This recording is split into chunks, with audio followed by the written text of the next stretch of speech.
సిద్దిపేట జిల్లా హుస్నాబాద్ మండలం గాంధీనగర్ లో మహిళా కూలీలతో వెళ్తున్న ట్రాక్టర్ అదుపు తప్పి బోల్తా పడింది.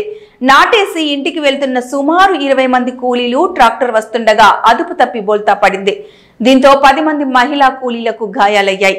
గాయపడ్డ మహిళను హుస్నాబాద్ ప్రభుత్వ ఆసుపత్రికి తరలించి చికిత్స అందించారు.